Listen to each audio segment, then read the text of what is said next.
अस्सलाम वालेकुम। हमने कल मार्जिनल कॉस्टिंग सिस्टम स्टार्ट किया था। मार्जिनल कॉस्टिंग सिस्टम के बारे में मैंने बताया, सबसे पहले कॉस्टिंग सिस्टम को डिफाइन किया था। The way to calculate cost is known as costing. There are different costing system that we will study in fundamentals of cost and management accounting paper.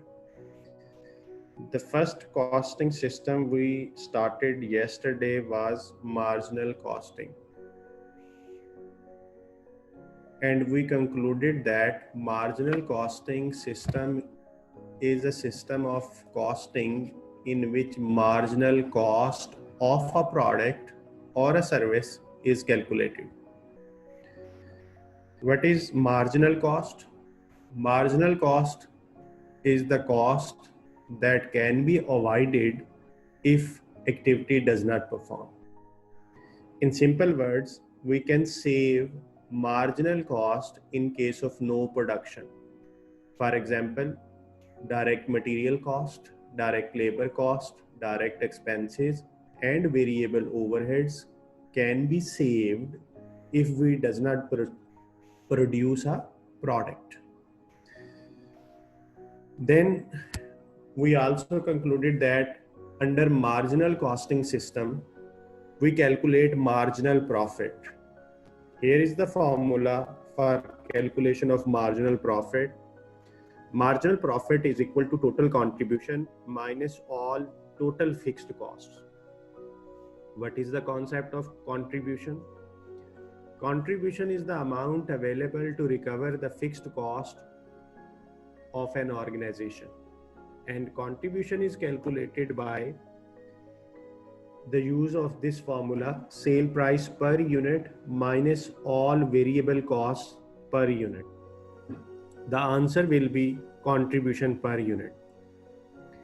And if we multiply the contribution per unit with number of units sold, the answer will be the total contribution in a certain period. So by use of this formula, we are able to calculate marginal profit. This is the formula. If we are given number of units, then we can simply multiply the number of units sold with per unit contribution. And if we have to find the number of units sold, then we can use this formula as well. Opening units plus production units minus closing units will be equal to units sold.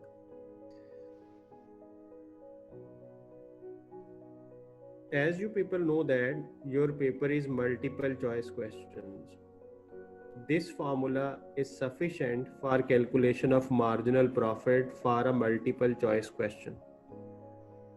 As you all know that there are 3 long questions as well, numeric assessment question, and each numeric question is consisted of 10 marks. It means we can face a question in examination that demand us to calculate marginal profit by preparing the income statement. क्योंकि अगर 10 marks का question है तो वो इस formula से calculation नहीं करवाएगा, वो आपसे प्रॉफिट की कैलकुलेशन करवाएगा इनकम स्टेटमेंट के थ्रू. अब इनकम स्टेटमेंट आपको पता है क्या होता है, इसको प्रॉफिट एंड लॉस अकाउंट भी कहते थे. फंडामेंटल्स ऑफ फाइनेंशियल अकाउंटिंग में आपने मुख्तलिफ तरह की इनकम स्टेटमेंट्स बनाना सीखी थी. तो इनकम स्टेटमेंट का कॉन्सेप्ट वही होगा, लेकिन इनकम स्टेटमेंट उतनी टेक्निकल नहीं होगी यहाँ पे. मसलन फंडामेंटल्स ऑफ फाइनेंशियल अकाउंटिंग में इनकम स्टेटमेंट बनानी होती थी तो बैड डेट्स का कॉन्सेप्ट भी टेस्ट होता था, प्रोविजन फॉर बैड डेट का कॉन्सेप्ट भी टेस्ट होता था, डेप्रीसिएशन टेस्ट होती थी, फिर इसी तरह अक्रूवल्स एंड प्री पेमेंट का टेस्ट होता था. तो ये फाइनेंशियल अकाउंटिंग का पेपर नहीं है, या ये मैनेजमेंट अकाउंटिंग है. तो मैनेजमेंट अकाउंटिंग में इनकम स्टेटमेंट में आपको एक लिमिटेड सा डाटा दिया होता है, इसमें अक्रूवल्स, प्री पेमेंट्स, इसी तरह बैड डेट्स, डेप्रिसिएशन की एडजस्टमेंट नॉर्मली पेपर में नहीं पूछी जाती, क्योंकि वो आपसे पहले टेस्ट हो चुकी है फंडामेंटल्स ऑफ फाइनेंशियल अकाउंटिंग में। आज का जो हमारा शुरू वाला एजेंडा है वो ये है कि अब हम सीखेंगे how to prepare marginal costing income statement, and this will be used for a long question. जब आपको 10 नंबर का क्वेश्चन आएगा तो फिर आपने इनकम स्टेटमेंट बनानी होगी, और इनकम स्टेटमेंट का फॉर्मेट मैं अभी आपको बताता हूं, उससे भी एंड रिजल्ट मार्जिनल प्रॉफिट ही निकलना है। अगर मल्टीपल चॉइस क्वेश्चन है तो फिर इनकम स्टेटमेंट बनाने की जरूरत नहीं है, फिर आपके सामने ये जो फार्मूलाज नजर आ रहे हैं, फिर आपने यही फार्मूला से प्रॉफिट निकाल लेना है। लेकिन अगर लॉन्ग क्वेश्चन हुआ तो हम इनकम स्टेटमेंट बनाएंगे। अब मैं आपको इनकम स्टेटमेंट का फॉर्मेट समझाता हूं।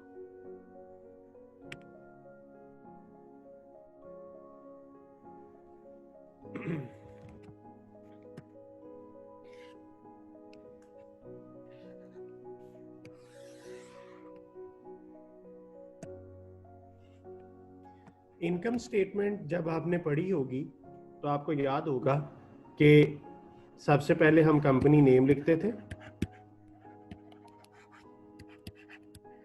जिस कंपनी की इनकम स्टेटमेंट बन रही है। फिर हम स्टेटमेंट का नाम लिखते थे, इनकम स्टेटमेंट। हम जिस मेथड के तहत बना रहे हैं हम उसका नाम भी लिखेंगे, अंडर मार्जिनल कॉस्टिंग सिस्टम। या हम ये भी लिख सकते हैं, इस वर्ड को रीअरेंज भी किया जा सकता है, मार्जिनल कॉस्टिंग इनकम स्टेटमेंट। और आपको पता है कि जो इनकम स्टेटमेंट होती है फॉर द ईयर या मंथ होती है, तो इसलिए मैं वर्ड लिखता हूं फॉर द पीरियड एंडेड।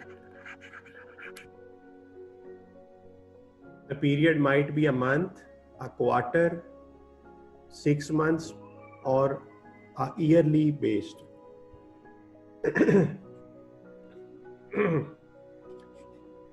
तो ये 3 चीजें आपको पता होनी चाहिए, ये आपने लिखना होता है। Then sales,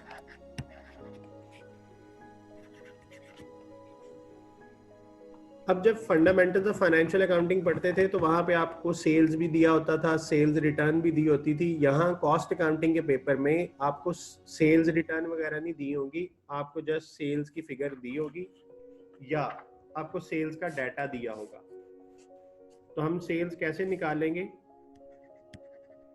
units sold multiplied by per unit sale price. तो ये जो आंसर बनेगा, this will be the total sales. अब आपको याद होगा कि सेल्स में से आप लेस करते होते थे cost of goods sold, CGS, cost of goods sold. अब जो हमने कॉस्ट ऑफ गुड्स सोल्ड बनानी है वो हमने किस सिस्टम में बनानी है? मार्जिनल कॉस्टिंग में। और उसका कॉन्सेप्ट होता है ओपनिंग कॉस्ट, यानी आपके पास जो ओपनिंग यूनिट्स होते हैं उनकी क्या कॉस्ट थी, तो वो होगा ओपनिंग यूनिट्स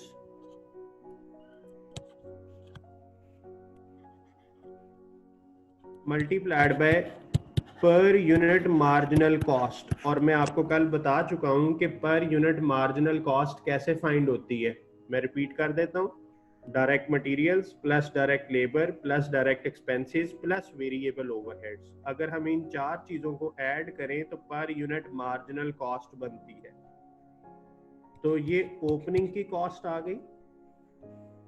इसके बाद इसमें हम प्रोडक्शन की कॉस्ट ऐड करेंगे, और प्रोडक्शन कॉस्ट किस तरह निकलेगी? प्रोडक्शन यूनिट्स, यानी आपने कितने यूनिट्स इस पीरियड में बनाए, multiplied by per unit marginal cost, तो ये फिगर आ जाएगी। इसमें से आप लेस करेंगे क्लोजिंग यूनिट्स की कॉस्ट।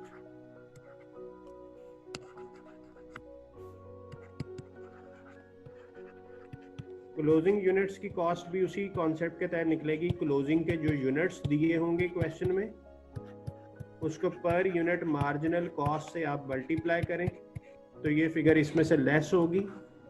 तो ये जो आंसर बनेगा इसको कहेंगे variable cost of goods sold.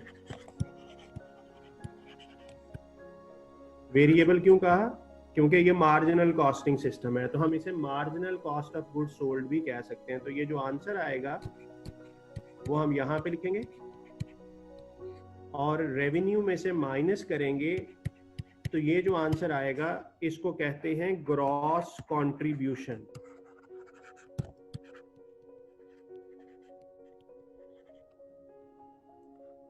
और इसमें से फिर हम variable selling cost, variable admin cost जो है वो लेस करेंगे।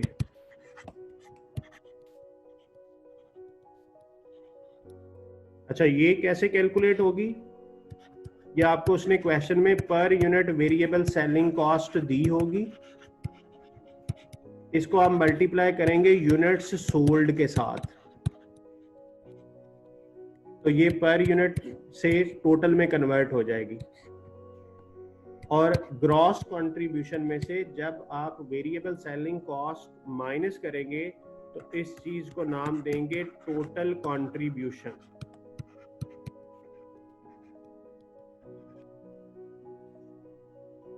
और फिर टोटल कंट्रीब्यूशन के बाद हम एक लिस्ट बनाएंगे पीरियड कॉस्ट्स की। अब ये पीरियड कॉस्ट क्या चीज है? जब हमने कॉस्ट क्लासिफिकेशन का कॉन्सेप्ट पढ़ा था तो उस वक्त हमने एक चीज डिफाइन की थी, what is product cost, what is period cost. I recall, product cost is a cost which is included in a product, for example direct material, direct labour, direct expenses, variable overheads.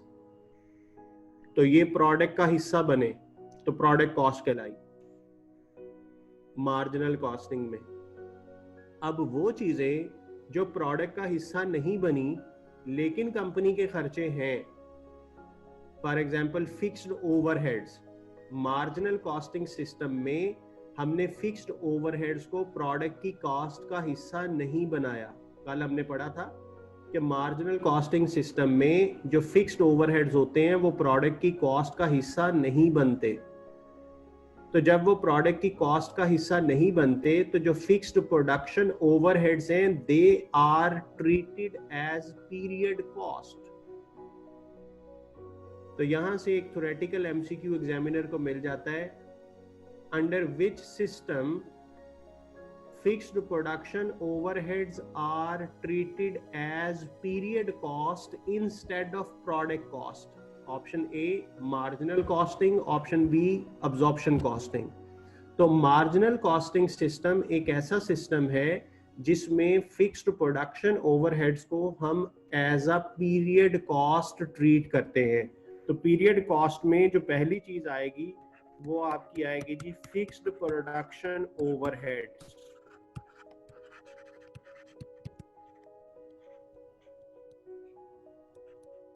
वो लिख लिए जाएंगे।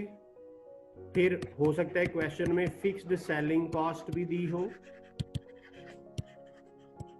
सकता है fixed admin cost भी दी हो। जो जो चीजें क्वेश्चन में फिक्स्ड नेचर की दी होंगी they all are period cost. तो इन सबको जब सम अप करेंगे तो ये बन जाएगा जी टोटल पीरियड कॉस्ट। और इसको जब हम इससे लेस करेंगे तो ये जो आंसर आएगा, इस आंसर को आपने नाम देना है मार्जिनल प्रॉफिट।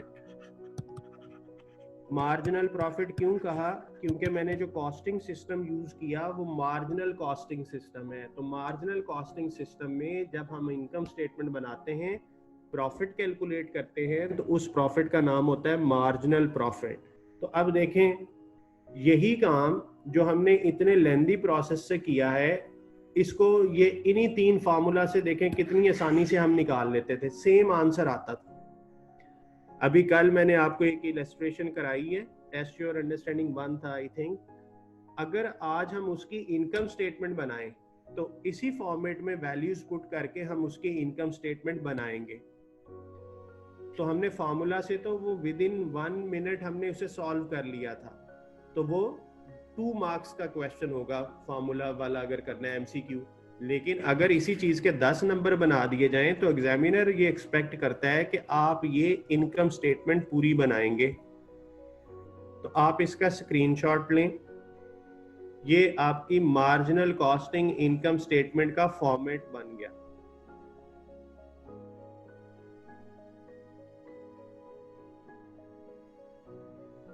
और इसको एक दफा गो थ्रू करें। सेल्स कैसे आती हैं, unit sold into per unit sale price, तो रेवेन्यू बन जाएगा। फिर हमने cost of good sold find करनी है, कौन से मेथड में, मार्जिनल कॉस्टिंग में। तो उसके लिए ओपनिंग यूनिट्स की cost plus production cost minus closing cost. अगर ये चीजें उसने खुद ही टोटल में दे दी हैं तो फिर आपको मल्टीप्लाई भी नहीं करना, लेकिन वो टोटल नहीं देता, नॉर्मली वो यूनिट्स दे देता है, पर यूनिट कॉस्ट देता है। तो ओपनिंग के यूनिट्स को अगर पर यूनिट मार्जिनल कॉस्ट से मल्टीप्लाई करें तो वो ओपनिंग यूनिट की कॉस्ट बन जाएगी। इसी तरह प्रोडक्शन यूनिट्स को आप पर यूनिट मार्जिनल कॉस्ट से मल्टीप्लाई करें तो वो प्रोडक्शन कॉस्ट बन जाएगी। इसी तरह क्लोजिंग की कॉस्ट भी बना ली। जब इन तीनों को नेट किया तो वो बना variable cost of goods sold. और variable cost of goods sold को जब मैंने रेवेन्यू में से माइनस किया तो जो आंसर आया उसे मैंने नाम दिया ग्रॉस कंट्रीब्यूशन, क्योंकि sale price minus variable cost contribution होता है। इसको ग्रॉस इसलिए कहा कि अभी वेरिएबल सेलिंग कॉस्ट माइनस होनी है, तो जब मैं वेरिएबल सेलिंग कॉस्ट भी माइनस कर दूंगा तो वो बनेगी टोटल कंट्रीब्यूशन की फिगर। और फिर टोटल कंट्रीब्यूशन में से मैं टोटल ऑल फिक्स्ड कॉस्ट, और उसको मैंने आज नाम दिया पीरियड कॉस्ट का। पीरियड कॉस्ट इसलिए कहा कि they are fixed for a certain period, जैसे रेंट होता है मंथली फिक्स्ड है, डेप्रिसिएशन एनुअली फिक्स्ड है। तो इस तरह जो फिक्स्ड नेचर की चीजें होंगी वो नॉर्मली टाइम से रिलेट करती हैं, इसलिए फिक्स्ड कॉस्ट का दूसरा नाम पीरियड कॉस्ट भी होता है। और ये मैंने इसलिए ये वर्ड लिखा आया कि एग्जामिनर अक्सर थ्योरेटिकल क्वेश्चन पूछ लेता है कि कौन सा कॉस्टिंग सिस्टम है जिसमें फिक्स्ड ओवरहेड्स को as a period cost treat किया जाता है। तो ये फिक्स्ड प्रोडक्शन ओवरहेड्स हो गए, फिक्स्ड सेलिंग एडमिन टोटल किया तो टोटल पीरियड कॉस्ट जब माइनस हुई तो आंसर आया मार्जिनल प्रॉफिट।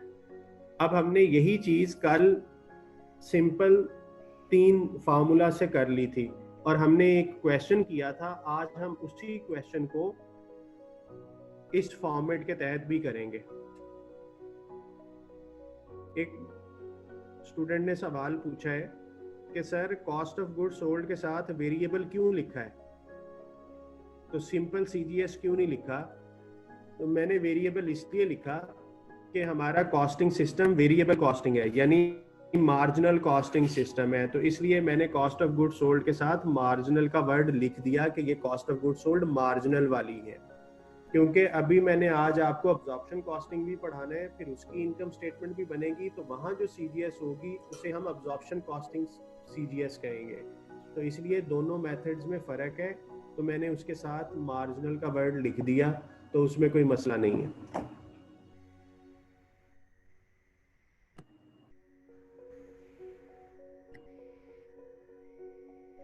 ओके, ये क्वेश्चन हमने कल किया था।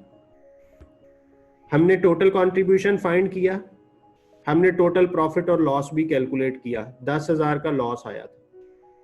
अब ये देखें, इस डाटा में ओपनिंग यूनिट्स भी दिए हुए हैं, सेल्स भी दी हुई हैं, क्लोजिंग यूनिट्स के बारे में भी बताया होगा, प्रोडक्शन कितनी हुई है वो भी बताया है। तो अब हम ऐसा करते हैं कि इसी क्वेश्चन को इनकम स्टेटमेंट के फॉर्मेट से करते हैं।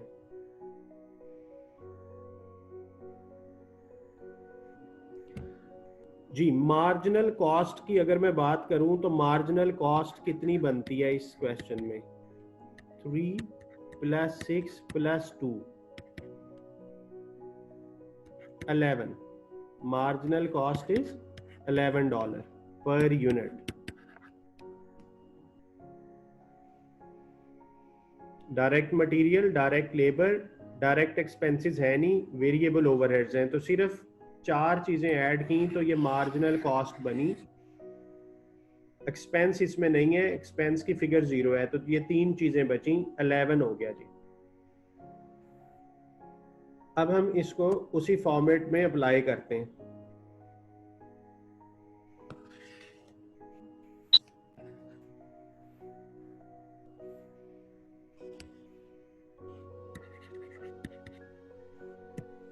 जी सबसे पहले सेल्स लिखनी है। सेल्स क्वेश्चन में बताई हुई थी 3000 यूनिट उसने सेल किए हैं और एक यूनिट की प्राइस 21 है, तो 21 को 3000 से मल्टीप्लाई करें तो जो रेवेन्यू बनेगा वो 63,000 बनना है।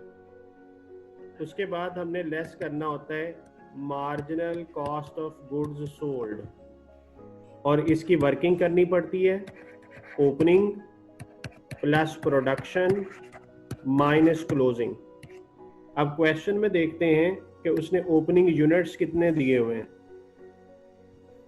Opening units are 1000, closing 4000, production 5000।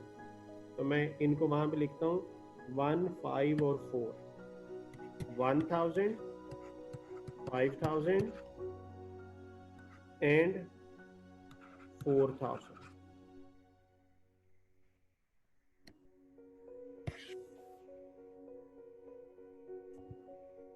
अच्छा यहाँ पे ये जो प्रोडक्शन है ये बजटेड लिखा हुआ है, एक्चुअल कितना हुआ?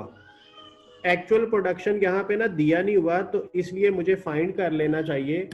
आपको कल एक फार्मूला लिखवाया था, यहाँ साइड पे लिख देता हूँ। उस फार्मूला के मुताबिक opening units plus production units minus closing units is equal two units sold. ये फार्मूला हमने कल पढ़ा था। अब जो जो चीजें दी हुई हैं, एक्चुअल ओपनिंग दिया हुआ है, प्रोडक्शन यूनिट्स नहीं दिए हुए, क्लोजिंग यूनिट्स दिए हुए हैं और यूनिट्स सोल्ड दिए हुए हैं 3000। तो यहाँ से प्रोडक्शन यूनिट्स निकाल लेते हैं, क्योंकि मुझे शक था कि जैसे प्रोडक्शन यूनिट्स 5000 नहीं होंगे, क्योंकि वो वर्ड लिखा हुआ था बजटेड। तो बजटेड और होता है, एक्चुअल का मतलब और होता है। तो ये 3000, ये माइनस 4000 इस तरफ आके प्लस हो गया, और ये प्लस वाला 1000 लेस हो गया। तो क्या बना 6000 यूनिट्स। तो प्रोडक्शन हमने कितनी की इस पीरियड में वो हमें पता चल गया 6000 यूनिट्स की है। तो इसका मतलब है मुझे प्रोडक्शन में 5000 नहीं लेना, मुझे 6000 लेना है, क्योंकि मैंने बनाए कितने हैं वो मैंने यहाँ से निकाल लिए। Opening units plus production units minus closing units. और वैसे भी अब आप देखें ना 1000 प्लस 6000 माइनस 4000, तो आंसर 3000 आता है। अच्छा, पर यूनिट मार्जिनल कॉस्ट 11 निकाली थी, तो ये हो गया 11000, तो ये 66 हो गया,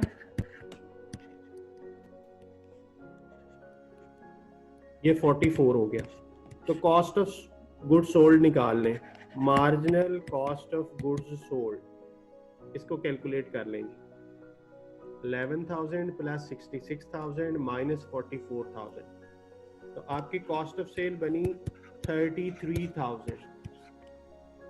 और जब आपने इसको उसमें से माइनस किया तो ये बना ग्रॉस कंट्रीब्यूशन। इसको आप माइनस कर दें, 66,000 आपका रेवेन्यू था, तो 66 ही था, नहीं 63 था जी। 63 माइनस 33, तो ये 30,000 बनेगा।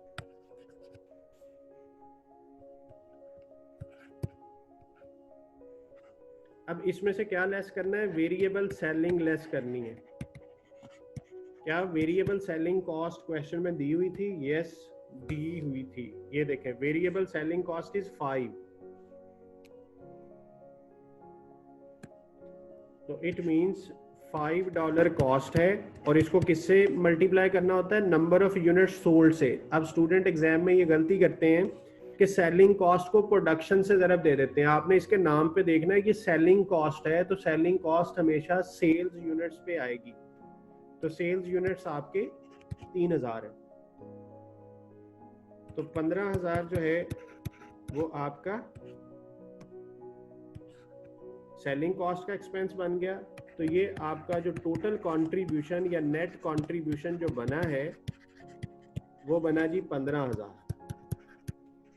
अब आपने कल इसी क्वेश्चन को फार्मूला से किया था, तो कंट्रीब्यूशन का आंसर देखते हैं कि कल हमने फार्मूला से क्या निकाला था। ये था ना आंसर कल टोटल कंट्रीब्यूशन का। तो देखें इक्वेशन से करना कितना आसान है, कितने कम टाइम में लग गया, लेकिन लॉन्ग भी है आसान, बस उसका एक प्रॉपर फॉर्मेट है। तो टोटल कंट्रीब्यूशन हमारा फार्मूला से भी वही आंसर आया, इनकम स्टेटमेंट से भी वही आंसर आया, लेकिन हम इनकम स्टेटमेंट सिर्फ लॉन्ग क्वेश्चन में बनाएंगे। एमसीक्यू में हमें इनकम स्टेटमेंट बनाने की जरूरत नहीं है, हम डायरेक्ट फार्मूला यूज करेंगे, अपना टाइम बचाएंगे क्योंकि आंसर सेम आता है। अब हम लिस्ट बनाएंगे पीरियड कॉस्ट की। तो पीरियड कॉस्ट में एक तो फिक्स्ड प्रोडक्शन ओवरहेड्स आने होते हैं, और फिक्स्ड प्रोडक्शन ओवरहेड्स क्वेश्चन में देखते हैं कि क्या दिए हुए हैं। ये 4 पर यूनिट दिए हुए हैं। तो बजटेड निकालने हो तो बजटेड प्रोडक्शन से मल्टीप्लाई कर दो, ये कल सिखाया था 20,000। लेकिन अगर क्वेश्चन को देखें तो ये यहाँ पे लास्ट पे जाके दिया हुआ है एक्चुअल प्रोडक्शन ओवरहेड्स इंकर्ड वर 25,000। तो ये हमें दिए हुए हैं, तो हम जस्ट यहाँ पे 25,000 लिखेंगे और इसके अलावा पीरियड कॉस्ट और कोई नहीं है। तो ये आपका नेट प्रॉफिट और लॉस आ जाएगा। तो जब हमने यहाँ पे देखा तो यहाँ पे 10,000 नेगेटिव आया, तो ये आपका मार्जिनल लॉस है या नेट प्रॉफिट और loss under marginal costing system. तो कल हमने इसको फार्मूला से भी किया था, तो फार्मूला से इसका आंसर 10,000 लॉस ही था, ये आपके सामने किया हुआ है। तो इट मींस हम जिस भी तरीके से इसे सॉल्व करें हमारा आंसर भी सेम होगा।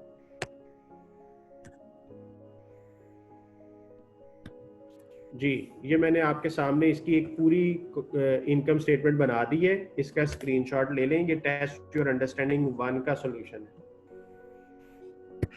Test your understanding number 1।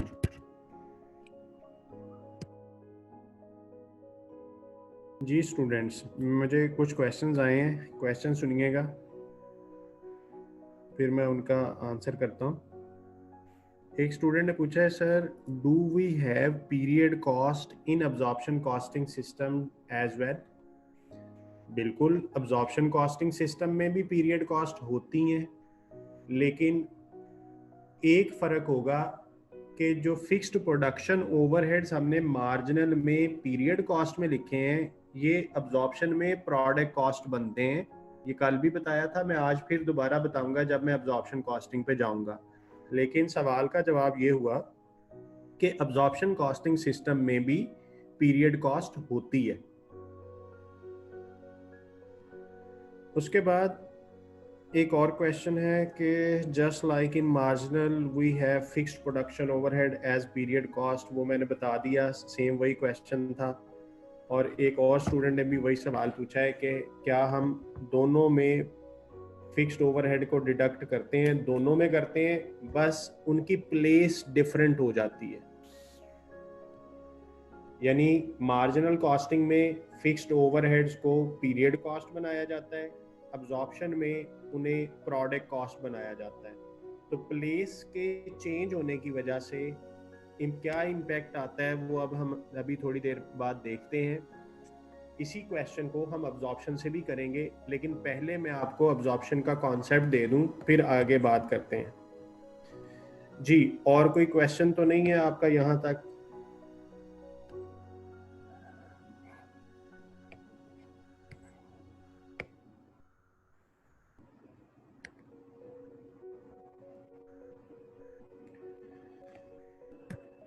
अच्छा, अब अगली बात सुने जी। अब्जॉर्प्शन कॉस्टिंग सिस्टम एक ऐसा सिस्टम है जिसमें हम अब्जॉर्प्शन कॉस्ट फाइंड करते हैं। और आपको कल बताया था कि जो अब्जॉर्प्शन कॉस्ट है, अब्जॉर्प्शन कॉस्ट को मैं लिखूंगा AC। Absorption cost will be equal to marginal cost plus fixed overheads. Fixed production overhead, यानी वेरिएबल के अंदर मार्जिनल कौन सी है? Direct material, direct labour, direct expenses और वेरिएबल ओवरहेड्स। और अगर हम उनके अंदर फिक्स्ड ओवरहेड्स को भी ऐड कर दें तो वो चीज कहलाती है अब्जॉर्प्शन कॉस्टिंग। अब अब्जॉर्प्शन कॉस्ट में अगर हमने प्रॉफिट फाइंड करना है, कल भी हमने कहा था ना मार्जिनल में प्रॉफिट फाइंड करना है, तो हमने फॉर्मूला लिखा marginal profit is equal to total contribution minus total fixed cost, तो मार्जिनल प्रॉफिट आ गया। अब अब्जॉर्प्शन कॉस्टिंग में अगर हमने प्रॉफिट फाइंड करना है तो उसको नाम देंगे अब्जॉर्प्शन कॉस्टिंग प्रॉफिट या अब्जॉर्प्शन प्रॉफिट। तो इसका पहले फॉर्मूले वाला मेथड सीखते हैं। Absorption profit is equal to, absorption profit किसके बराबर होगा? Marginal profit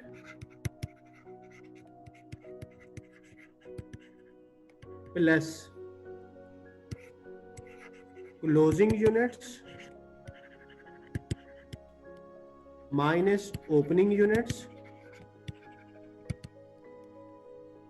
into per unit fixed production overheads. ये फार्मूला आपने याद रखना है जी। इस फार्मूला से हम अब्जॉर्प्शन प्रॉफिट कैलकुलेट कर सकते हैं। अब मैं उसी टेस्ट योर अंडरस्टैंडिंग 1 पे जाऊंगा। मार्जिनल प्रॉफिट मैंने निकाला था 10,000 लॉस, तो लॉस है नेगेटिव लिखा। क्लोजिंग यूनिट्स क्वेश्चन में दिए हुए थे 4,000 closing units, opening units 1,000 into per unit fixed overheads, ये क्वेश्चन में दिए हुए हैं 4 पर यूनिट फिक्स्ड ओवरहेड्स। क्वेश्चन में कितने दिए हुए हैं? 4। इसको सॉल्व करते हैं। 10,000 लॉस, 4,000 माइनस 1,000, 3,000 इंटू 4,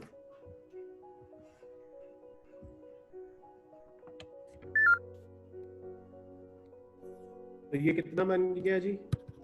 10,000 लॉस यानी नेगेटिव फिगर प्लस 12,000,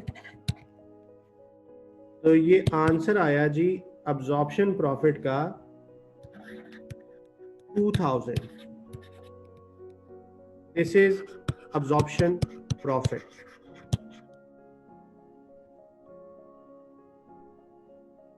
जी इसको जरा एक दफा देखें मैंने क्या किया है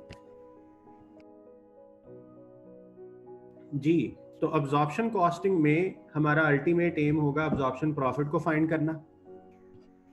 अब अब्जॉर्प्शन प्रॉफिट हमने कैसे फाइंड करना है? Marginal profit plus closing units minus opening units into per unit fixed overhead. अब डाटा में देखें कितनी चीजें आ गई, टोटल 5 चीजें बनेंगी शायद, 1 2 3 4 और ये 5।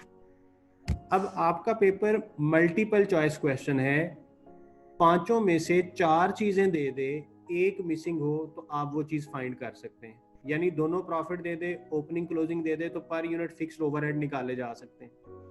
पर यूनिट फिक्स्ड ओवरहेड दे दे, क्लोजिंग दे दे, दोनों प्रॉफिट दे दे, तो ओपनिंग निकाला जा सकता है।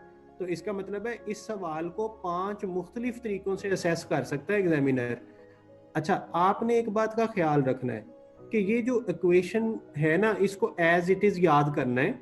Absorption profit will be equal to marginal profit plus closing units minus opening unit, और ये दोनों चीजें ब्रैकेट में है। और फिर जो आंसर आएगा उसे आपने पर यूनिट फिक्स्ड ओवरहेड से मल्टीप्लाई करना है। आपने इसमें से किसी चीज को आगे पीछे नहीं करना। कुछ स्टूडेंट लिखते हुए इसको ऐसे लिख लेते हैं ओपनिंग माइनस क्लोजिंग, के बात तो एक ही है। नहीं, बात एक नहीं होगी। यहाँ पे आपने इसको इसी सीक्वेंस से याद रखना है। जी समझ आ गई? अब्जॉर्प्शन प्रॉफिट जो है वो किसके बराबर होगा? मार्जिनल प्रॉफिट के plus closing units minus opening unit into per unit fixed overheads. तो इसको सॉल्व कर लें तो आपका जो आंसर आएगा वो अब्जॉर्प्शन कॉस्टिंग का प्रॉफिट होगा। इसका मतलब है मैं ये कहना चाह रहा हूं कि अगर हम उसी टेस्ट योर अंडरस्टैंडिंग 1 को अब्जॉर्प्शन कॉस्टिंग से करें तो जो प्रॉफिट का आंसर आएगा ना वो 2000 आएगा। अब हम इसको साबित करते हैं इसकी इनकम स्टेटमेंट बना के। तो अब मैं आपको सिखाने लगा हूं अब्जॉर्प्शन कॉस्टिंग की इनकम स्टेटमेंट, अब्जॉर्प्शन कॉस्टिंग की इनकम स्टेटमेंट। तो चलें जी उसके फॉर्मेट पे पहले जाते हैं, फिर हम टेस्ट योर अंडरस्टैंडिंग 1 को अब्जॉर्प्शन कॉस्टिंग से करेंगे।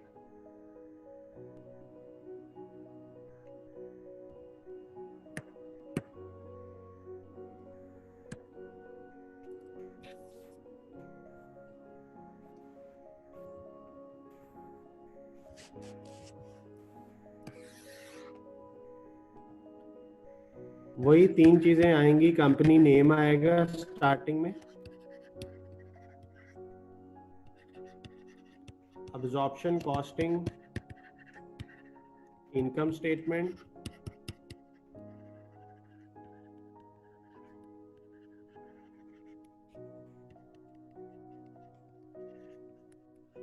और the period ended.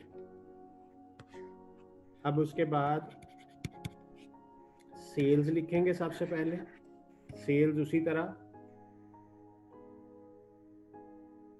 Units sold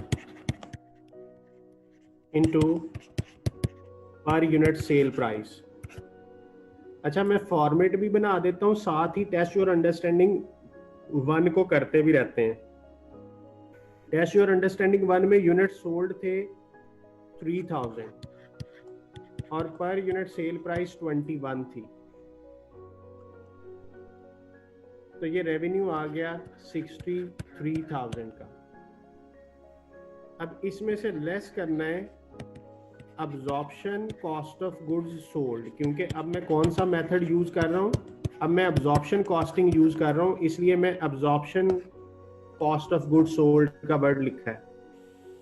उसी तरह ओपनिंग कॉस्ट, फॉर्मूला है opening units into per unit absorption cost. Absorption cost क्यों लिखा, क्योंकि अब अब्जॉर्प्शन कॉस्टिंग यूज कर रहे हैं। क्वेश्चन को देखें, इस क्वेश्चन में अगर मैंने अब्जॉर्प्शन कॉस्ट फाइंड करनी है तो अब्जॉर्प्शन कॉस्ट क्या होगी। अब्जॉर्प्शन कॉस्ट का फॉर्मूला आपको मैं बता चुका हूं कि अब्जॉर्प्शन कॉस्ट में आपने वेरिएबल भी लेना होता है और फिक्स्ड भी लेना होता है। इसका मतलब है कि ये चारों चीजें आप ऐड कर लें तो अब्जॉर्प्शन कॉस्ट का आंसर बन जाएगा 15। अब्जॉर्प्शन कॉस्ट कैसे आती है, marginal cost plus fixed production overheads. तो फिक्स्ड ओवरहेड्स 4 है, मार्जिनल कॉस्ट 11 है, 11 प्लस 4 15। तो अब्जॉर्प्शन कॉस्ट आपको समझ आ गई। तो यहाँ पे ओपनिंग यूनिट्स 1000 इंटू 15, तो ये आंसर बना जी 15,000। उसके बाद production cost, gain formula production units कि जितने आपने प्रोडक्शन की है into per unit absorption cost. Production का आंसर हमने निकाला था 6000 इंटू 15, तो 90,000 बन जाएगा ये। क्लोजिंग की कॉस्ट, तो क्लोजिंग यूनिट्स क्वेश्चन में दिए हुए हैं, तो फॉर्मूला हुआ closing units into per unit absorption cost. Closing units are 4,000, closing units are 4,000 into absorption cost 15, तो ये बना 60,000। अब ये जो चीज आएगी ये कॉस्ट ऑफ गुड्स सोल्ड कहलाएगी, तो ये 45,000 बनता है। अब इसको नाम क्या देंगे, unadjusted cost of goods sold.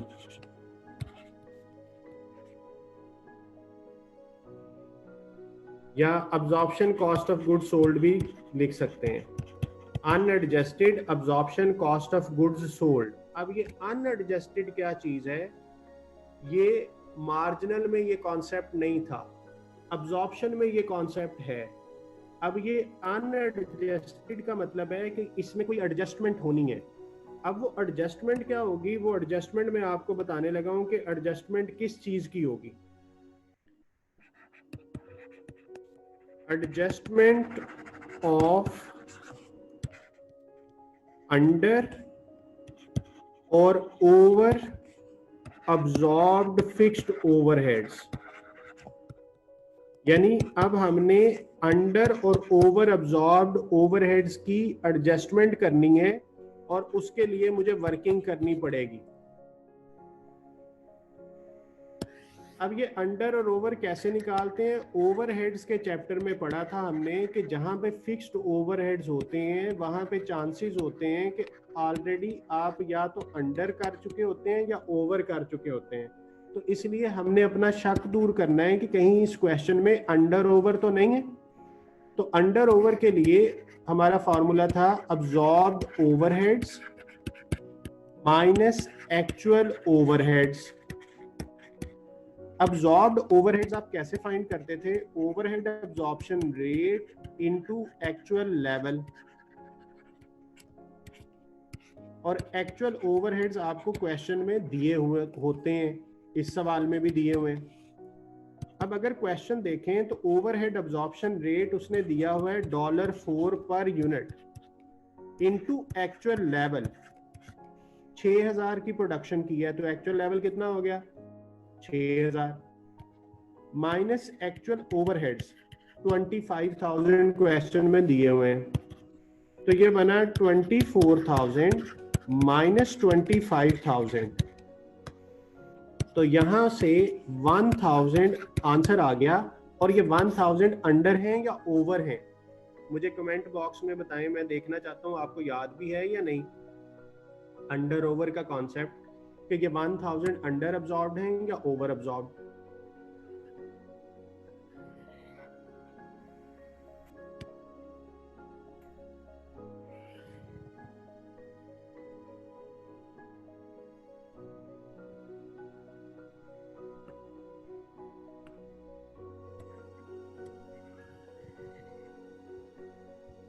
जी मुझे एक ही अच्छा बताया जी, और स्टूडेंट्स ने भी बताया।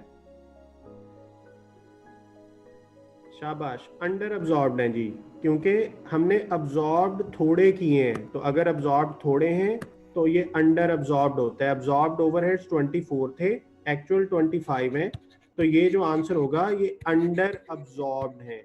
अंडर अब्जॉर्ब्ड का क्या मतलब होता है कि हमने 25,000 का ओवरहेड का एक्सपेंस चार्ज करना था, लेकिन हमने 4,000 का एक्सपेंस चार्ज किया, तो हमने एक्सपेंस थोड़ा लिखा।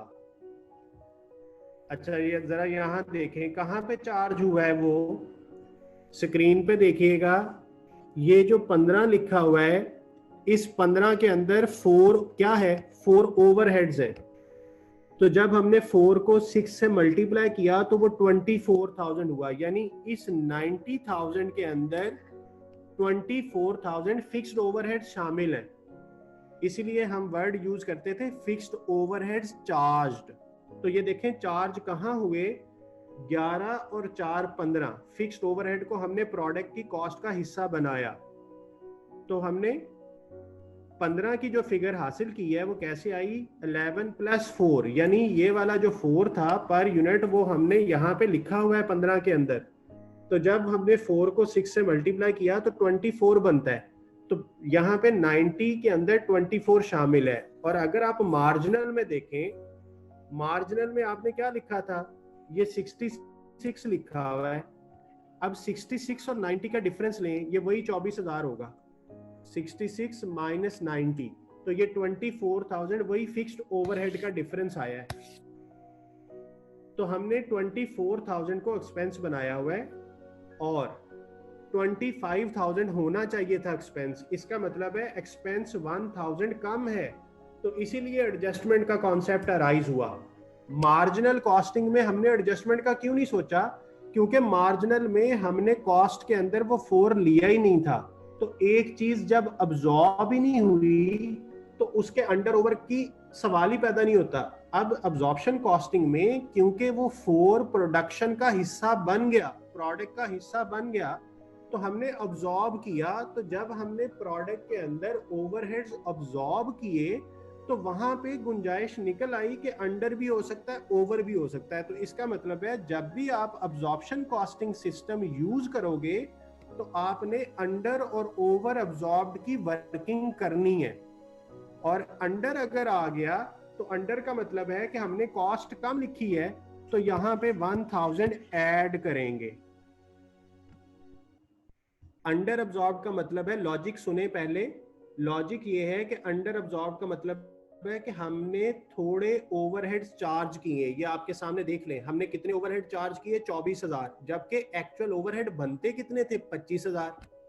तो हमने 1000 थोड़े ओवरहेड्स चार्ज किए, इसलिए मैंने 1000 अब ऐड करना है इसमें कॉस्ट के अंदर। तो ये आंसर हो जाएगा 46,000। तो इसको नाम देंगे absorption cost of goods sold, और ब्रैकेट में लिखना चाहें तो एडजस्टेड का वर्ड लिख सकते हैं, ना भी लिखें तो ठीक है।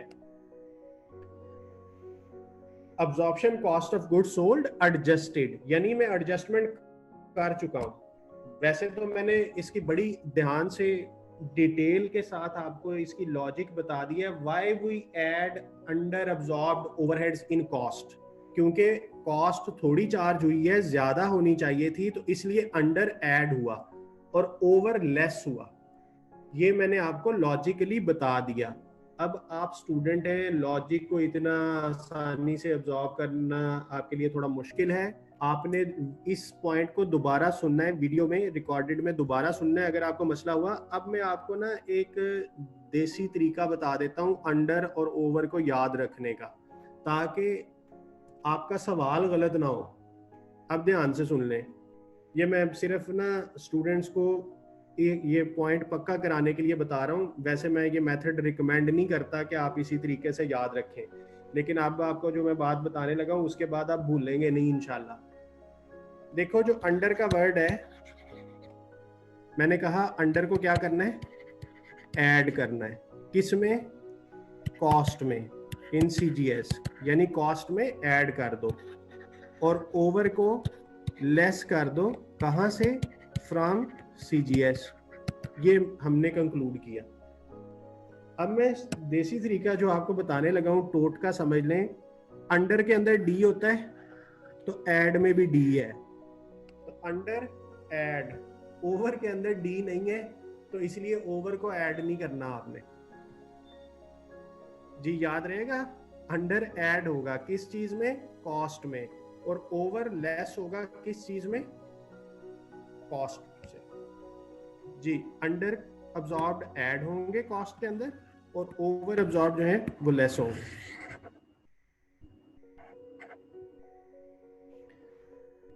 अच्छा, जब आपकी ये कॉस्ट ऑफ गुड्स सोल्ड आ गई एडजस्टेड वाली, तो इसको आपने माइनस करना है रेवेन्यू में से। अब ये जो आंसर बनेगा, ये आंसर आपका कहलाएगा ग्रॉस प्रॉफिट। Gross profit. तो 63,000 माइनस 46,000, तो आपका आंसर आया 17,000। This is gross profit. अब इसमें से क्या क्या लेस करना है, इसमें से एक चीज जो लेस होने वाली रहती है वो है वेरिएबल सेलिंग कॉस्ट, और एक चीज जो और हो सकती है वो फिक्स्ड सेलिंग कॉस्ट हो सकती है, फिक्स्ड एडमिन कॉस्ट हो सकती है। अच्छा, ये जो फिक्स्ड सेलिंग और एडमिन है, ये दोनों क्या हैं, ये पीरियड कॉस्टिंग है। तो जिन लोगों ने मेरे से सवाल पूछा था कि क्या सर अब्जॉर्प्शन में भी पीरियड कॉस्ट हो सकती है, हो सकती है। तो फिक्स्ड सेलिंग और एडमिन दोनों पीरियड कॉस्ट हैं क्योंकि ये फिक्स्ड है। लेकिन फिक्स्ड प्रोडक्शन ओवरहेड्स अब इनमें नहीं है। क्यों नहीं है, क्योंकि फिक्स्ड प्रोडक्शन ओवरहेड्स हमने ऊपर 15 के अंदर 4 ऐड कर लिए हुए हैं, तो वो प्रोडक्ट कॉस्ट का हिस्सा बन गए। अच्छा, वेरिएबल सेलिंग कितनी है, क्वेश्चन को देखते हैं। क्वेश्चन के अंदर वेरिएबल सेलिंग की अमाउंट दी हुई है, वेरिएबल सेलिंग कॉस्ट इज 5। तो variable selling cost is $5 into number of unit sold 3000, तो ये बना 15,000। और ये दोनों चीजें इसी सवाल में भी है नहीं, तो जब हम इनको लेस करेंगे तो ये जो आंसर आएगा ये आपका अब्जॉर्प्शन प्रॉफिट होगा। यानी जब आप अब्जॉर्प्शन कॉस्टिंग सिस्टम यूज करेंगे तो ये फिगर आपकी अब्जॉर्प्शन के प्रॉफिट की होगी। तो 17,000 में से 15,000 माइनस करें तो क्या प्रॉफिट का आंसर आया? 2,000। अब्जॉर्प्शन कॉस्टिंग का प्रॉफिट क्या आ गया? 2,000। तो मैंने आपको यहाँ पे कैलकुलेट करवाया था अब्जॉर्प्शन प्रॉफिट, तो देखिए अब्जॉर्प्शन प्रॉफिट आ गया, टैली है। तो अब आपकी मर्जी है कि आप सवाल को इक्वेशन से कर लें या इनकम स्टेटमेंट से कर लें, लेकिन अगर क्वेश्चन एमसीक्यू है तो इस तरीके से करने की जरूरत नहीं है, टाइम ज्यादा लगेगा और भी बहुत सारे काम करने हैं। तो हमने एमसीक्यू को फार्मूला से करना है, और अगर लॉन्ग क्वेश्चन आ जाए तो ये उसका फॉर्मेट मैंने आपके सामने लिख दिया, इसका स्क्रीनशॉट ले लें। तो हमारा अब्जॉर्प्शन कॉस्टिंग और मार्जिनल कॉस्टिंग दोनों के हमने प्रॉफिट फाइंड करना सीख लिए।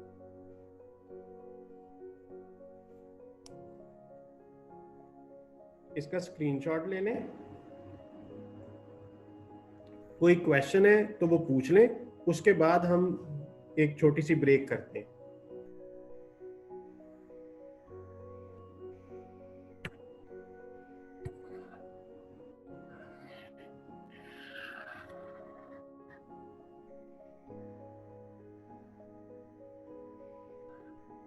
No question?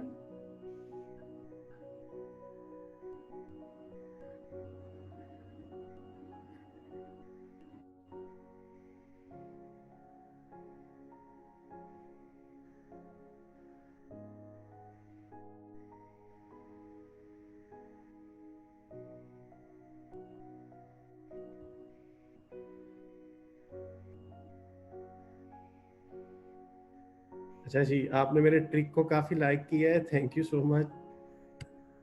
लेकिन लॉजिकली याद रखना है, ये ट्रिक वैसे याद रखने का एक अच्छा तरीका नहीं है, लेकिन जाहिर है स्टूडेंट्स हैं तो स्टूडेंट्स की आसानी के लिए मैंने ये बता दिया है ताकि गलती ना हो।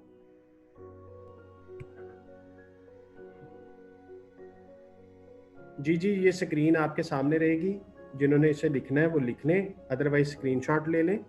अच्छा, अब आप एक चीज देखें कि ये क्वेश्चन वही था, टेस्ट योर अंडरस्टैंडिंग 1 ही थी। मार्जिनल से किया तो 10,000 का लॉस आया, बात गौर से सुनिएगा। मार्जिनल कॉस्टिंग सिस्टम से हमने इस सवाल को किया तो 10,000 का लॉस आया। अब्जॉर्प्शन कॉस्टिंग सिस्टम से किया तो 2,000 का प्रॉफिट आ गया। वही डाटा है, कोई भी फिगर चेंज नहीं की, हमने जो चीज जिधर जिधर लिखी है एक जैसी लिखी है, लेकिन आंसर में फर्क आ गया है। अब ये क्या जादू हुआ है, इसको देखिएगा। मसलन हमने रेवेन्यू लिखा, दोनों मेथड में 63 लिखा। हमने प्रोडक्शन कॉस्ट एक में लिखी 66, एक में लिखी 90, तो वो 24,000 का फर्क था। 1,000 हमने ये वाला लिया तो 24 और 1 25 हो गया। तो इधर भी हमने फिक्स्ड ओवरहेड 25,000 ही लिखे हुए हैं, यानी हमने वेरिएबल कॉस्ट भी उतनी लिखी, फिक्स्ड कॉस्ट भी उतनी लिखी, रेवेन्यू भी इतना लिखा, वेरिएबल सेलिंग भी इतनी लिखी, लेकिन प्रॉफिट का आंसर जमीन आसमान का फर्क आ गया।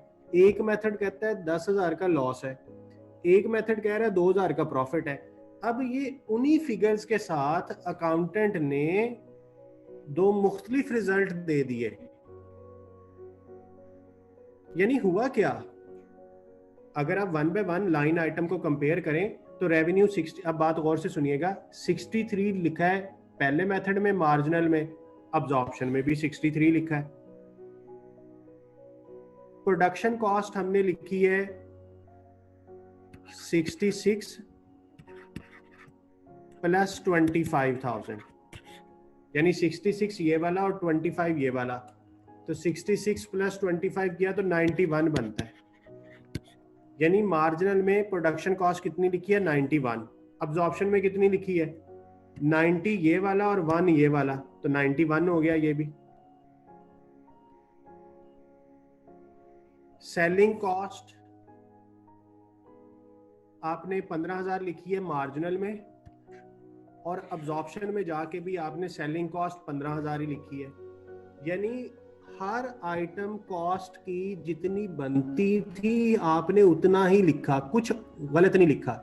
रेवेन्यू जितना बनता था उतना ही लिखा, लेकिन फिर भी ये जादू हो गया कि प्रॉफिट, एक में प्रॉफिट आ गया 2,000 का और एक में लॉस आ गया 10,000 का। अब ये जो जादू हुआ है ये किस वजह से हुआ है? अब देखिएगा जरा, आपने जो इन्वेंट्री की वैल्यूज लिखी हैं, ओपनिंग 15,000 लिखा है, क्लोजिंग 60,000 लिखा है। इसी तरह इधर देखें, ओपनिंग 11,000 लिखा है और क्लोजिंग 44,000 लिखा है। यानी सिर्फ और सिर्फ ये जो जादू है ना, ये आपकी इन्वेंट्री की वजह से हुआ है। इसीलिए ये जो इक्वेशन बनी है ये इसी लॉजिक के तहत बनी है।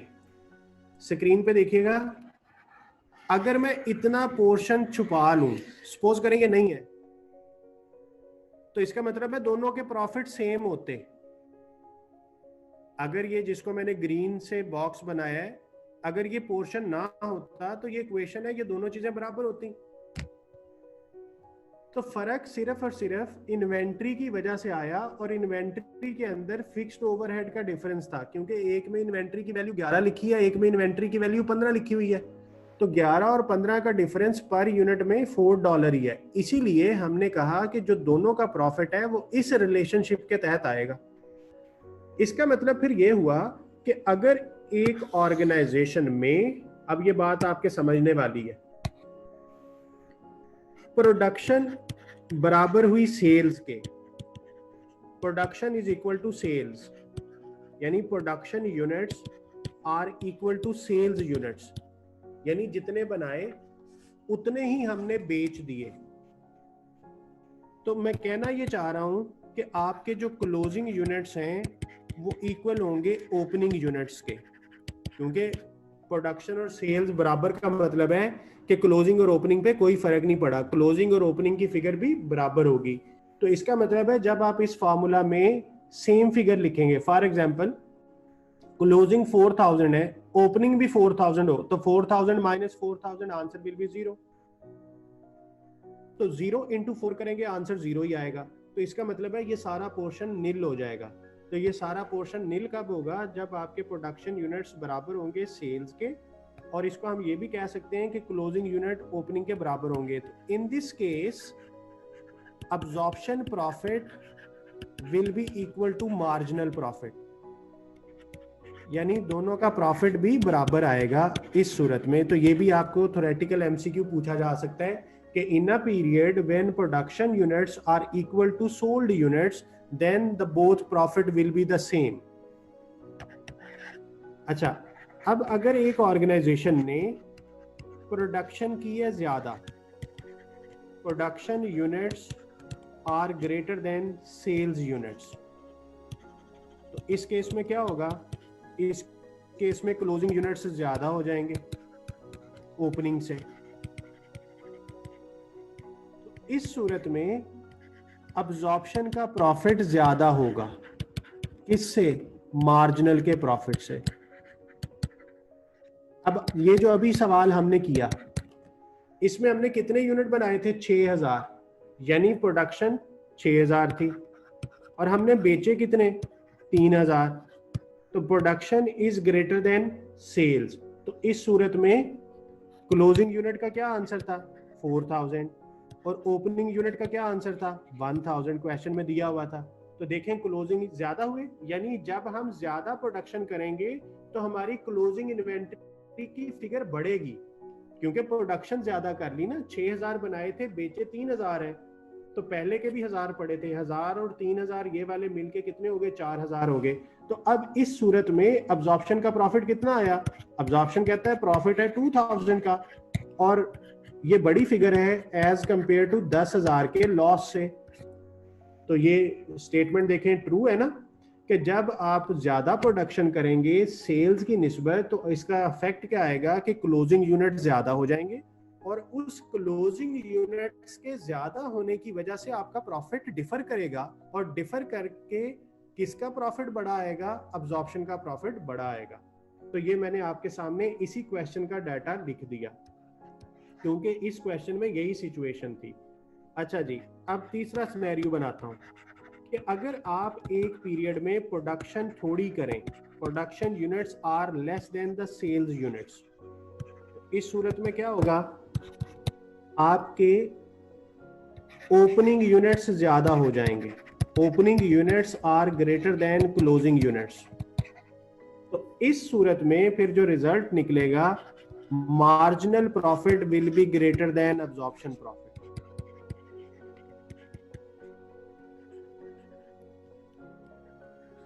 तो ये 3 लाइनें ये भी याद रखनी है।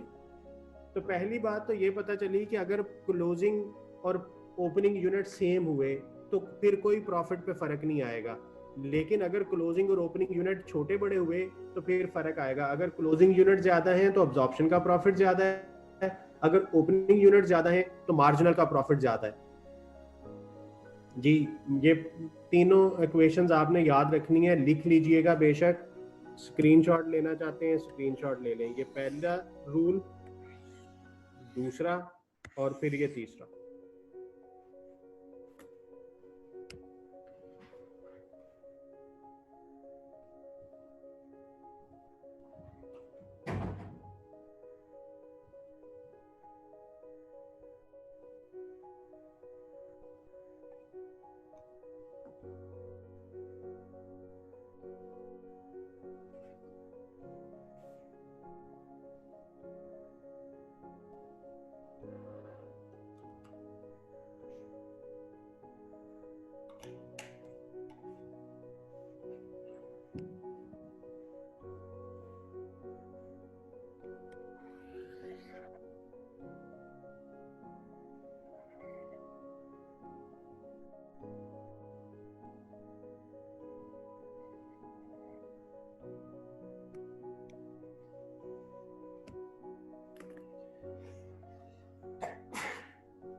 जी, ये हो गया। अच्छा, जिन सिनेरियोज में, ये बात भी नहायत गौर से सुननी है, जिन सिनेरियोज में आपका प्रॉफिट डिफर करेगा तो वो डिफरेंस कितना होगा? जिन प्रॉफिट्स में, सॉरी, जिन सिनेरियोज में आपका प्रॉफिट डिफर करेगा तो वो डिफरेंस की अमाउंट कितनी होगी? जैसे आप मुझे सैंपल के तौर पे ये बताइए कि इस सवाल में टेस्ट योर अंडरस्टैंडिंग 1 में मार्जिनल प्रॉफिट जो है वो लॉस आया जी, वो है 10,000 का लॉस, और अब्जॉर्प्शन प्रॉफिट है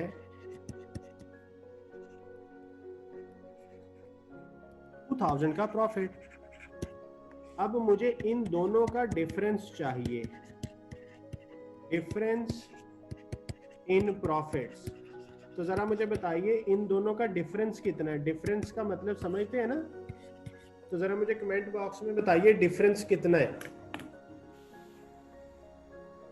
दोनों के प्रॉफिट्स में डिफरेंस कितना है?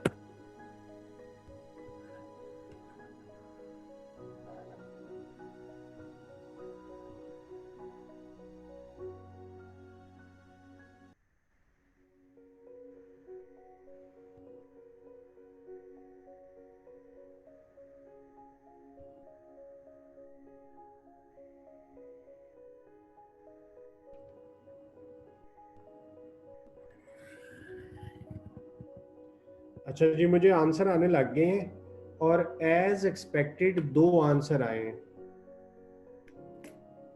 कुछ लोगों ने कहा 12,000, कुछ ने कहा है 8,000, और एक स्टूडेंट ने कहा है कि मुझे तो 12,000 लग रहा है, यानी उसे श्योर नहीं है, तो उससे ये लग रहा है कि जैसे 12 होगा। अब देखें, डिफरेंस का मतलब होता है माइनस करना, ठीक है, दो चीजों को माइनस करना।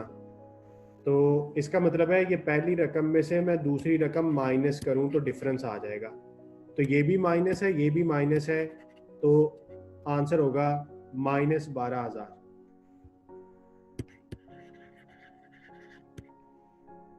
ठीक है, माइनस किया तो प्रॉफिट का फर्क कितना आ गया, -12,000।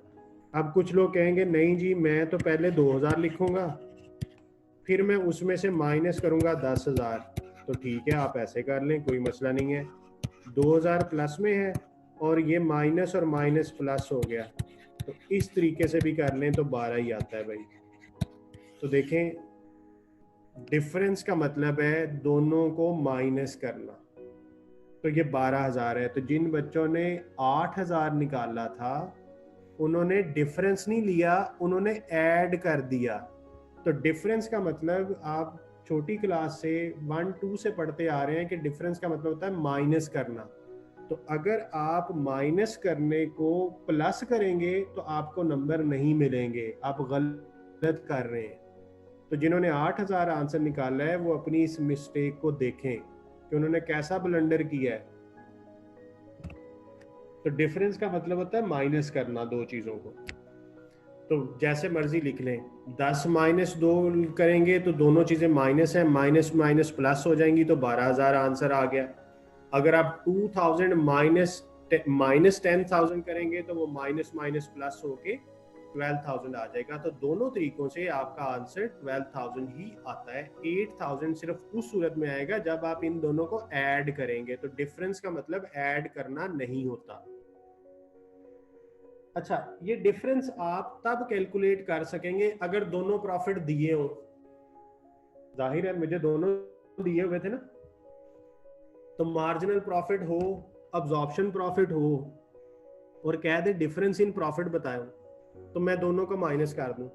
इसका मतलब है अगर वो मुझे पेपर में सवाल देता है कि ये डाटा है बताओ, मसलन टेस्ट योर अंडरस्टैंडिंग 1 ही दे देता है और उसमें वो रिक्वायरमेंट लिखता है what will be the difference in profit. मैं रिपीट करता हूं मैंने क्या कहा है, टेस्ट योर अंडरस्टैंडिंग 1 आपको दी और उसका एक पार्ट बना दिया सी पार्ट, कहता है what will be the difference in profits.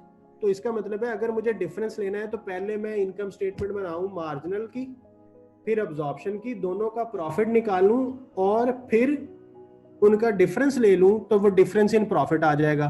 तो इतनी देर में तो मैं कितने सवाल हल कर सकता हूं। तो मुझे 2 नंबर के लिए इतनी लंबी कैलकुलेशन करनी पड़ेगी कि पहले मैं मार्जिनल प्रॉफिट निकालूं, फिर मैं अब्जॉर्प्शन प्रॉफिट निकालूं, फिर मैं दोनों का डिफरेंस लूं।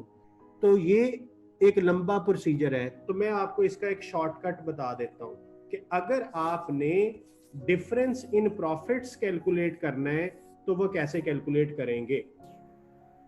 इसका स्क्रीनशॉट आपने ले लिया होगा, अगर नहीं लिया तो इस चीज का स्क्रीनशॉट ले लें। उसमें ये प्रोडक्शन यूनिट्स वाला भी आ गया और ये डिफरेंस इन प्रॉफिट्स का भी आ गया। अब मैं आपको डिफरेंस इन प्रॉफिट्स का फॉर्मूला भी बताता हूं।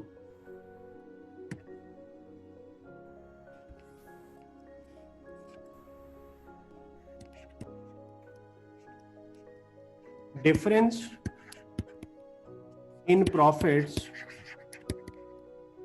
will be equal to closing units minus opening units into per unit fixed production overheads।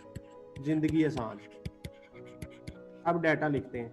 Closing units कितने हैं 4,000, ओपनिंग यूनिट्स कितने हैं 1,000 और पर यूनिट फिक्स्ड ओवरहेड कितने दिए थे 4,000। तो ये बना 3,000 ज़रब 4, तो आंसर आ गया 12,000। तो डिफरेंस इन प्रॉफिट्स का आंसर क्या आ गया 12,000। और आपने निकाला भी 12,000 है, तो कोई ज़रूरत नहीं है कि पहले आप मार्जिनल प्रॉफिट निकाल लें, अब्जॉर्प्शन प्रॉफिट निकाल लें और फिर दोनों को डिफरेंस लें दोनों का। फिर वहाँ पर रिस्क भी था कि प्लस होना है कि माइनस होना है। तो ज़िंदगी आसान बनाते हैं। Difference in profits will be equal to closing units minus opening unit plus per unit fixed overheads. जी समझ आ गया आपको ये सिंपल सा फार्मूला। तो इसका मतलब है कि ये जो फार्मूला लिखा हुआ था जिसको मैंने ग्रीन हाईलाइट किया था, ये बेसिकली डिफरेंस इन प्रॉफिट्स ही था, कि दोनों के प्रॉफिट में जो फर्क होगा वो अगर ऐड कर दिया जाए तो वो आंसर दूसरे का आ जाएगा। तो देखिए हमने यही किया था, मार्जिनल के प्रॉफिट में वो डिफरेंस ऐड किया था।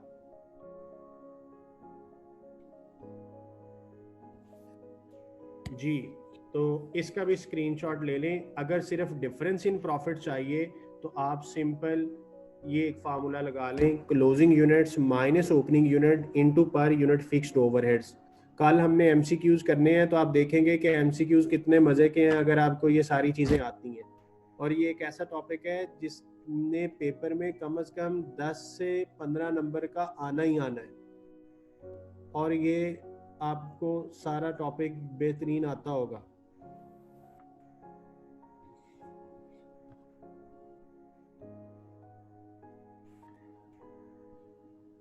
जी, यहाँ तक कोई क्वेश्चन है तो पूछ लें।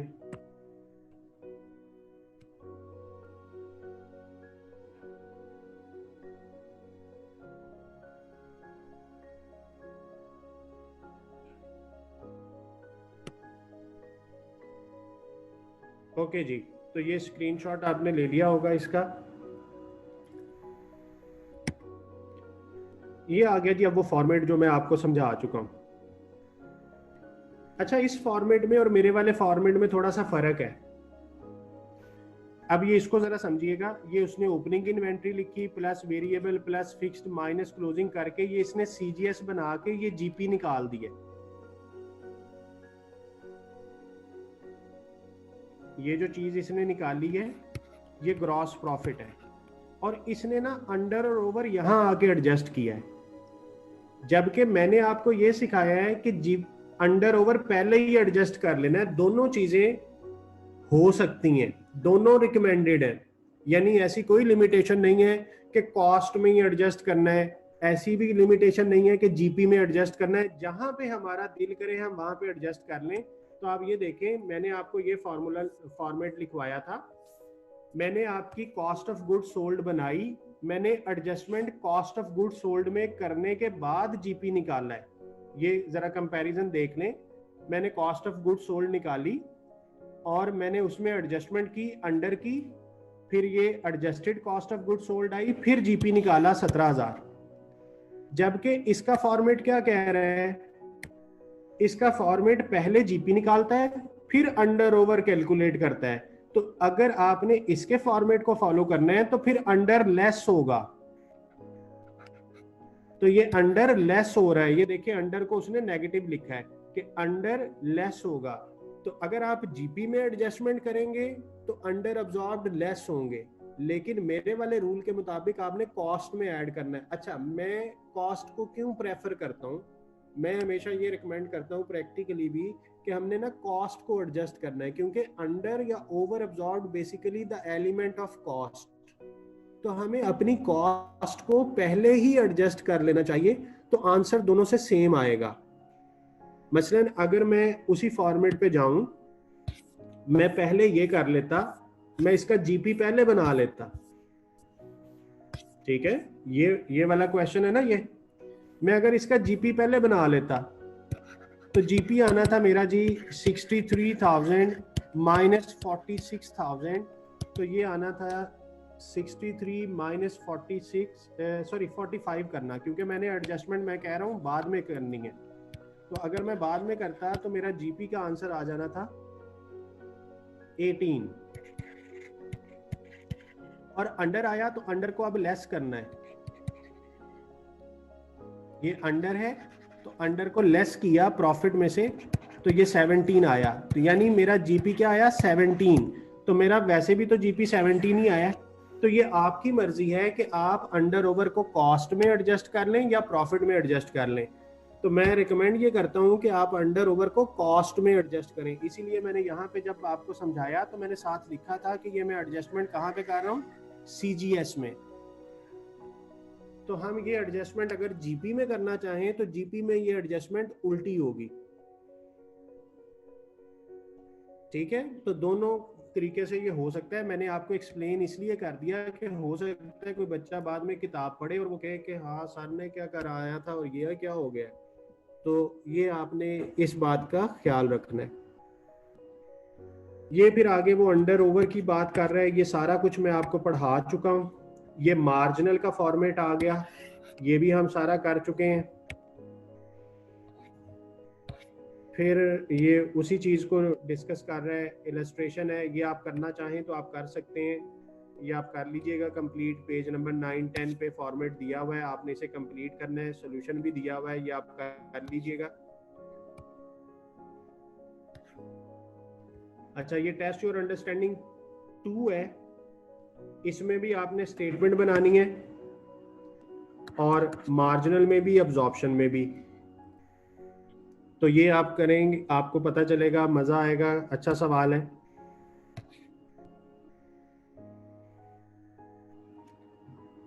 अब एक आखिरी बात रह गई है जी, उसको कहते हैं रिकंसिलेशन ऑफ प्रॉफिट्स। जी बस ये आज आखिरी टॉपिक हमने पढ़ना है।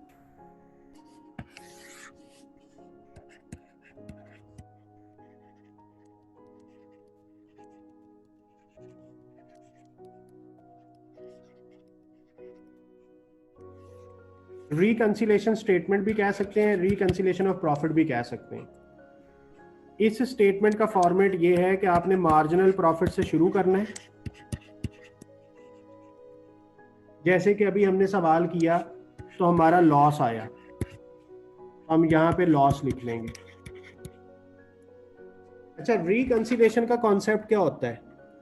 आप सब लोगों ने एक स्टेटमेंट पढ़ी होगी फंडामेंटल्स ऑफ फाइनेंशियल अकाउंटिंग में, बैंक रिकंसिलेशन स्टेटमेंट।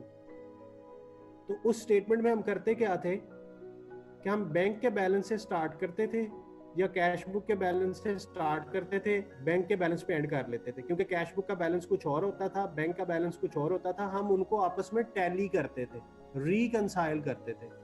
तो इसका मतलब है कि रिकंसिलेशन स्टेटमेंट में हमने दोनों प्रॉफिट्स में जो डिफरेंस आया ना, उसको रिकंसाइल करना है कि डिफरेंस क्यों आया।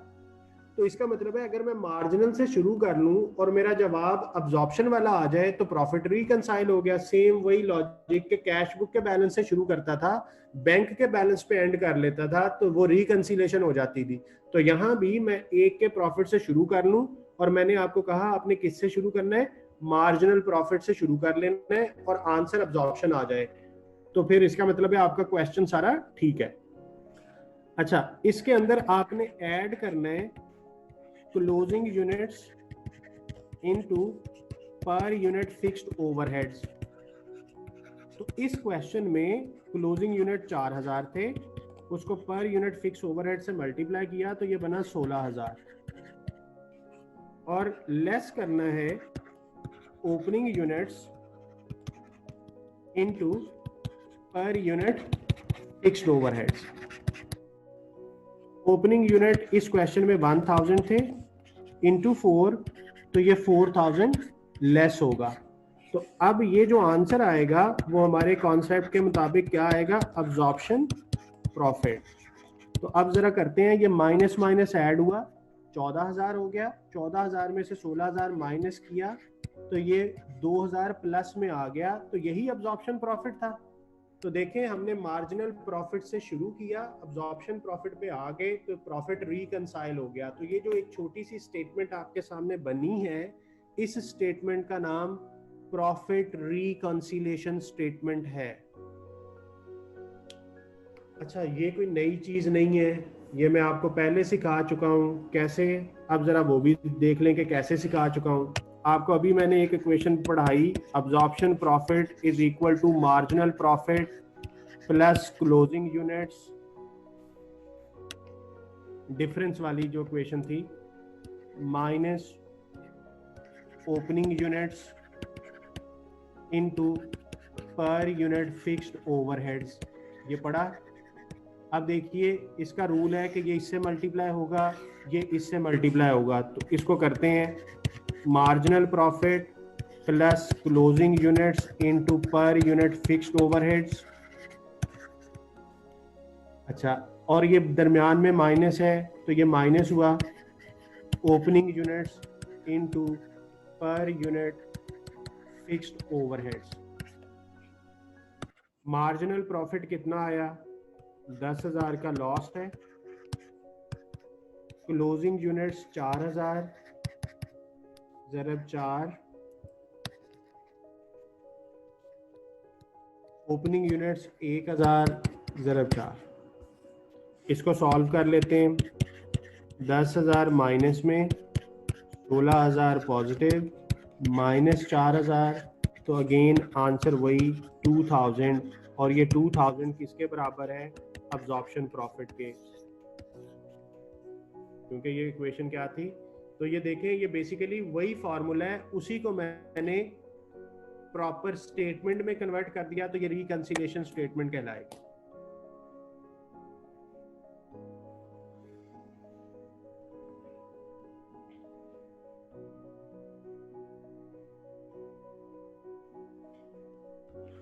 इसका स्क्रीनशॉट ले लीजिएगा दोनों चीजों का।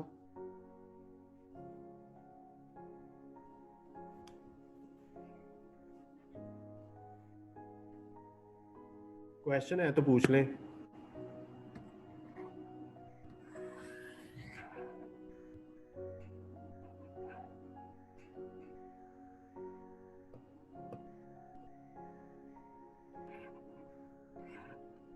कोई सवाल नहीं है?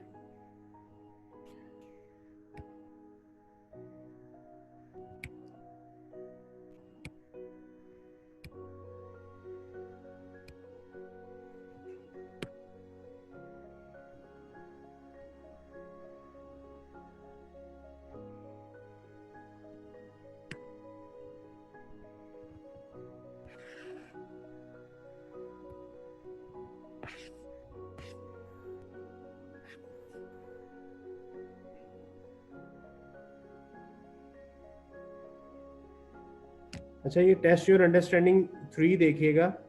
कहता है in a period where opening inventory was 5,000 units and closing inventory was 3,000 units, company had a profit of 92,000 using absorption costing. If the fixed production overhead rate was 9 per unit, calculate the marginal costing profit. तो इसका मतलब है हमें ये formula use करना चाहिए, absorption profit is equal to marginal profit plus closing units minus opening units into per unit fixed overheads.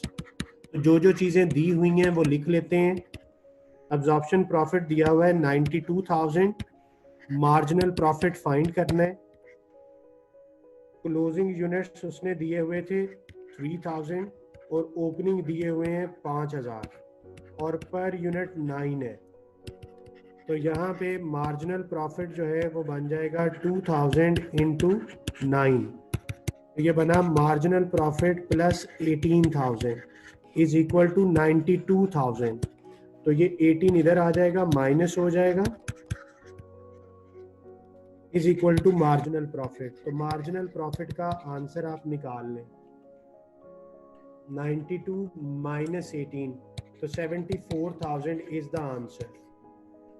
अच्छा, अब वो जो रूल सिखाया था कि जिस पीरियड में ओपनिंग यूनिट ज्यादा हो उसमें किसका प्रॉफिट ज्यादा होता है। अच्छा, ये जो है ये -2,000 बना था, ये -2,000 है। 3,000 में से जब -5,000 किया तो आंसर -2,000 आया, और इस माइनस की वजह से ये आंसर माइनस हुआ और ये इस तरफ आके प्लस हो गया। तो फिर ये 92 प्लस 18 110 आएगा जी।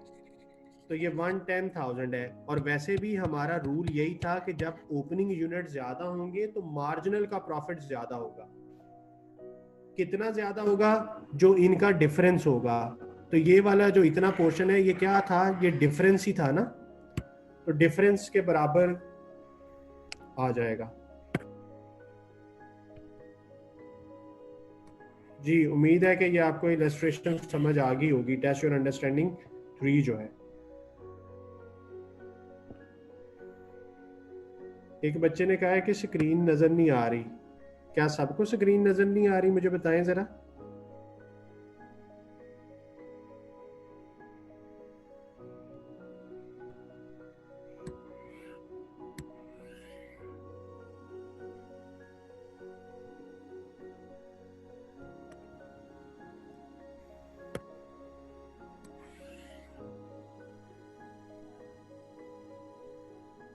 Okay, screen is clear.